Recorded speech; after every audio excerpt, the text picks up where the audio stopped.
আমাদের আরেকটা প্রোগ্রাম আছে নলছে ওই জন্য আমি ভাবলাম যে আমি পুরোনো দিনই আছি আমাদের জেলা বিশ্ববিদ্যালয়ের কাছ থেকে যে আমি আপনাদের কাছে একটা কথা বলে আমরা যাব ওই জন্য আমাদেরকে ক্ষমা করবেন যে আমি এখানে একটা বিশাল লিস আমাদের রয়েছে এখন একটা নাম করে আমি বলতে পারবো করতে পারবো আমাদের যে জেলা সাহেব আছে এখানে অবশ্যই মানে উদ্দেশ্য করে কাজ নিয়ে আমাদের সম্মানিত ঝালকাঠি অ্যাকচুয়ালি উনি ঝালকাঠি অতিথি তাই না আমরা তো ঝালকাঠি অতিথি না ওনাকে সম্বর্ধনা অবশ্যই দেওয়া উচিত এবং এখানে আরো আমাদের স্টেজে উপস্থিত আছেন আমাদের নাম বলে দেওয়া হয়েছে খুব ভালো না নাম সাইফুল ইসলাম সাহেব আমাদের বর্তমান যে চার্জে আছেন এসসি সাহেব এবং কাউসার সাহেব ওনার সাথে আমার সুন্দর আলাপ হচ্ছিল এবং আমি ওনাকে বলে দিয়েছি ভাই সরি আমি এত লম্বা না এবং হয়ে যাবো এবং আমাদের কেন্দ্র থেকেও তো অনেকে নেতারা এসেছেন মাসাল্লাহ তবে এখানে উপস্থিত আছেন আমাদের কেন্দ্রীয় নেতাদের মধ্যে আমাদের রফিক হাওলাদার সে আছে আমাদের সৈকত আছেন এবং আমাদের কর্ণেশ সাহেব আছেন কর্ণেশ রহমান আনন্দুল আলম সৈকত তারপরে আমাদের শাহাদাত আছেন শাহাদাত এবং আমাদের সৈয়দ সাহেব এবং আমাদের জাহাঙ্গীর আমির আছেন অ্যাডভোকেট হাফিজ উনি তো আমি খুব ভালো করে চিনেন এবং আমি অনেক ভালো করেছি তবে আমি অত সমাজে বলতে পারবো না এবং কি বক্তব্য এবং আলোচনার সময় আপনাদের জন্য এবং আপনারাই হলেন মেন পার্সন যাদেরকে আমরা অভিনন্দন জানাই আজকে আমাদের বাংলাদেশে আমরা সবাই শুনি আমিও শুনি যারাই কাজ করে যারাই শ্রম দেয় তারাই শুনি কিন্তু আপনাদের শ্রমের জন্য আজকে বাংলাদেশ বেঁচে আছে আপনাদের শ্রমের জন্য আজকে বাংলাদেশ বিশ্বের সামনে মাথা উঁচু করে দাঁড়াতে পারছে আপনাদের শ্রমের জন্য যখন আপনারা আমাদের দেশের শ্রমিক ওটা যে শ্রমিক গার্মেন্ট শ্রমিক হোক আমাদের কৃষি শ্রমিক হোক বা যেই শ্রমিক হোক এবং যারা আমাদের বাহিরে যান যারা আমাদের আমরা যাদেরকে সম্মান দিতে জানি না যারা আমাদের এই যে উপার্জন হয় আমাদের যে দেশ চলে মেনটা আমাদের শ্রমিকদের জন্য ওটা বাহিরের থেকেই আসুক বা ভিতরেই আসুক এখন ওনাদেরকে আমরা একটু সম্মান দিতে শিখি সম্মান দিতে শিখতে হবে এবং আমাদের নেতা তারেক রহমান কিন্তু বারবার এই কথাগুলো বলছি আমাদের কৃষি আমাদের শ্রমিক এসবদেরকে আমাদের দেখাশোনা করতে হবে এই যে একটু আগে তুমি বলে গেলেন যে চিকিৎসার জন্য ওষুধ থেকে দাঁত নষ্ট এই চিকিৎসাগুলো তো অ্যাকচুয়ালি থাকা উচিত আমাদের বিদেশে আমি দেখেছি labour movement is a big thing ওখানে সম্মান শুরু দেখাশোনা করা চিকিৎসা বলে ওনাদের শক্তি ওনাদের ছেলে মেয়েদের দেখাশোনা পড়াশোনা করানো কিন্তু আমাদের দেশে এই সুযোগগুলো আমরা দিই আমরা কিছু সংখ্যা আমাদের দেশে লোকজন আছে ওনারা অনেক টাকা পয়সা বানায় শ্রমিকের ঘাড়ের উপরে বসে টাকা পয়সা বানিয়ে লুটপাট করে দেশকে নিয়েছে এই জিনিসগুলো আপনারা দেখেছেন বিগত দিনে সরকারি ডাক্তার দ্বারা যেন আমরা অবহেলিত না হই আমরা সুচিকিৎসা এবং হাসপাতালে সরকার বরাদ্দ যে ওষুধ আছে আমরা যাতে পেতে পারি আমরা জেলা প্রশাসক মহোদয়ের কাছে সেটা অনুরোধ করছি সালে আমেরিকার শিকাগো শহরে শ্রমিকদের অধিকার আদায়ের জন্য সেদিন আন্দোলন সংগ্রামের জন্য শ্রমিকরা রাজপথে নেমে এসেছিল তাদের বুকের তাজা রক্তে রক্তাক্ত হয়েছিল সেই আমেরিকার রাজপথ সারা বিশ্বব্যাপী আন্দোলন যখন উত্তাল আকার ধারণ করেছিল পরবর্তীতে সেই শ্রমিকদের যে অধিকার তাদের যে ন্যায্য পাওনা সেটাকে স্বীকৃতি দেওয়া হয়েছিল আর আমরা বাংলাদেশে বিগত 17 বছর যে শ্রমিকরা তাদের ন্যায্য অধিকার থেকে বঞ্চিত ছিল দ্রব্যমূল্যের যে লাগামহীন ঊর্ধ্বগতির কারণে এই শ্রমিকরা তাদের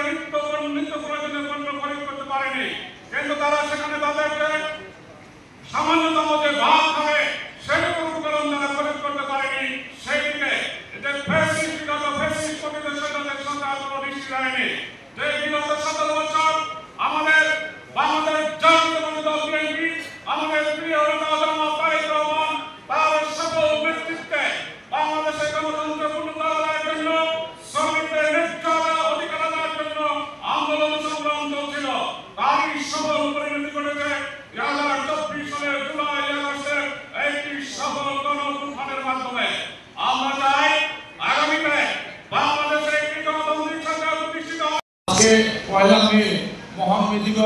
বিশ্বের সকল রাষ্ট্রে এই দিবসটি পালিত হচ্ছে 139 বছর আগ থেকে। আমরা এই আগ থেকে আমরা যারা পালন করছি, যুগ যুগ করে শ্রমিকরা পালন করছি, কিন্তু এই মে দিবসের দিন লাল পিঠা আর একটি রেলি আর কিছু খিচুড়ি বা অন্যান্য আপ্যায়ন করে বাড়িতে চলে যাচ্ছি।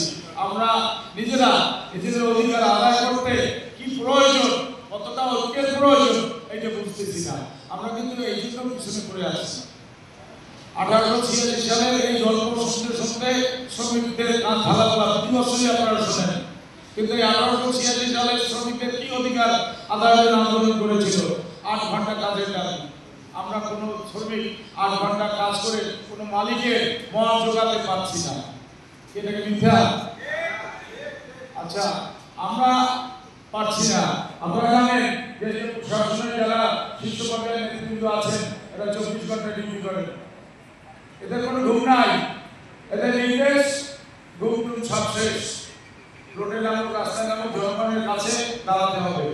আমি প্রশাসনকেও বলবো, বাংলাদেশ সরকারকেও বলবো যে আপনারা 8 ঘন্টা কাজের নিশ্চয়তা করে শ্রমিক সহ সকল প্রশাসনিক মানুষকে স্বস্তি দিন। বাংলাদেশে একটি আইন হোক যে 8 ঘন্টার বেশি যদি কেউ ডিউটি করতে চায় তারা ডিউটি করা যাবে না। আমরা এই শ্রমিক দিবসে একটি কথা বলতে চাই যে আজকে আমাদের শ্রমিকরা সারা বাংলাদেশে নয়, সারা বিশ্বের কাছে অবহেলিত। আজকে আমাদের স্বাস্থ্য তথা পরিচালক সাহেব বলেছেন আমাদের কোন শ্রমিকের চিকিৎসা করানোর মতো অর্থ আছে বাংলাদেশে বর্তমানে। আমাদের 400-500 টাকা ইনকাম করতে কষ্ট হয়। এই দুর্মূল্যের বাজারে আমরা 500 টাকা দিয়ে সংসার পরিচালনা করতে অনেক কষ্ট হয়, সেটা আপনারা উপলব্ধ করেন। আপনাদের 500 টাকা যায় একটি চায়ের দোকানের সামনে গিয়ে রাজনৈতিক দল বলেন আর কোন সরকারি কর্মকর্তা বলেন, যে কোনো লোকের একটি চায়ের দোকানে দাঁড়িয়ে বসে 500 টাকা 1000 টাকা বিল হওয়া এটা কোনো ঘটনা না। আর আমাদের সারা দিনে সংসারের ফ্যামিলির মা, ভাই, বোন, সন্তান নিয়ে এই রুটিতে 500 টাকা, তারপর প্রত্যেকে আসবে স্বাস্থ্য, প্রত্যেকে আসবে শিক্ষা। আমাদের সন্তানরা যে শিক্ষা পাবে, আজকে যে বইপত্রের কাগজ কলমের দাম, সেই দাম দিয়ে শ্রমিকরা কাগজ কলম কিনে তারা স্কুলে পাঠাতে পারে না। আপনারা বলতে পারেন ফ্রি প্রাইমারি স্কুলে আজকাল যে সকল দুর্নীতি হচ্ছে সেই দুর্নীতি বন্ধ করতে হবে। আমি জানি যে কৃষি দিয়ে কোনো টাকা নেওয়ার কোনো যুক্তি নাই, সেখানে টাকা নেয়।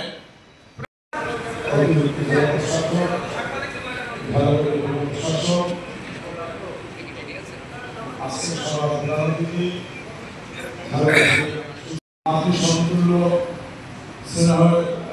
শ্রদ্ধার সাথে যাকে আমরা দেখি, আমাদের ঝালকাঠি জেলার বিএনপির অভিভাবক হিসাবে আমরা যাকে মানি, জেবা আমিন আল গাজী আমাদের মাঝে উপস্থিত আছেন। ঝালকাঠি জেলা বিএনপির আমাদের সকলের শ্রদ্ধেয় ব্যক্তি,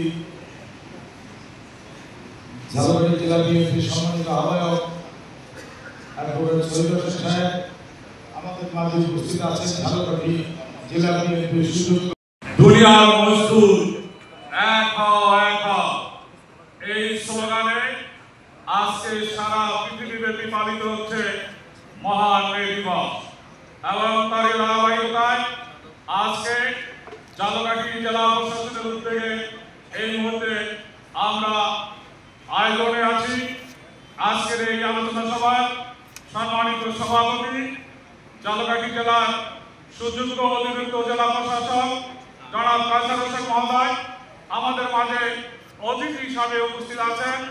ঝালকাঠি জেলার সুযোগ্য জেলা প্রশাসক জনাব আশরাফুর রহমান আমাদের মাঝে অতিথি হিসাবে উপস্থিত আছেন। ঝালকাঠি জেলার অত্যন্ত চৌকস এই মুহূর্তে ভারপ্রাপ্ত পুলিশ সুপারের দায়িত্বে আছেন জনাব সাইফুল ইসলাম আমাদের মাঝে উপস্থিত আছেন। বাংলাদেশ জাতীয়তাবাদী দল বিএনপি কেন্দ্রীয় নির্বাহী কমিটির অন্যতম সদস্য, আমাদের ঝালকাঠি জেলার কৃতি সন্তান, ঝালকাঠি জেলা বিএনপির আহ্বায়ক কমিটির অন্যতম সদস্য জনাব জেবা আমিন আল গাজী আমাদের মাঝে উপস্থিত আছেন। জনাব জহিরুল ইসলাম সহকারী পরিচালক, শ্রম ও কর্মসংস্থান মন্ত্রণালয়, উনি খুলনা থেকে এসেছেন। আমাদের মাঝে উপস্থিত আছেন ঝালকাঠি জেলা বিএনপির সুযোগ্য আহ্বায়ক জনাব অ্যাডভোকেট সৈয়দ হোসেন আমাদের মাঝে উপস্থিত আছেন। বাংলাদেশ জামাত ইসলামের সম্মানিত আমির জনাব অ্যাডভোকেট হাফিজুর রহমান উপস্থিত আছেন। ঝালকাঠি জেলার বিভিন্ন পর্যায়ে একজন শ্রমিক আপনি টান দিয়ে এক পাটি কাজ বের করে নিয়ে আসেন, আমি তো হতবাক, তখন সবাই নতুন চাকরি নিয়ে আমি দেখলাম তার উপরে পাটিতে কোনো দাঁত নাই। আমি বললাম ঘটনা কি আপনার? বলে যে স্যার মেডিসিন মুখ দিয়ে টেস্ট করতে করতে আমার উপরে পাটির দাঁত শেষ হয়ে গেছে। এটা হলো পেশাগত বিরতি।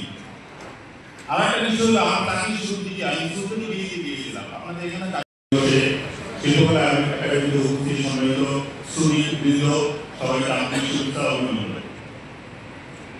সম্মানিত শ্রমিক, প্রতি বছরের ন্যায় এবারও আমরা মহান মে দিবস শ্রমিকদের অধিকার আদায়ের দিন হিসেবে পালন করতেছি। একটু ব্যতিক্রম হইল ঠিক 2 দিন আগে আমাদের আঠাশ সেপ্টেম্বর দিবস আছে সেলিব্রিটি দিবস। এটা আমরা বলি এই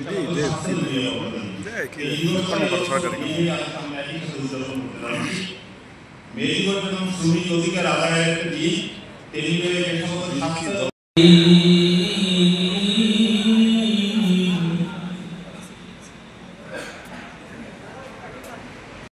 ন্যূনতম একটা মজুরি, সেই মজুরি থেকে কোনো শ্রমিক যেন বঞ্চিত না হয়।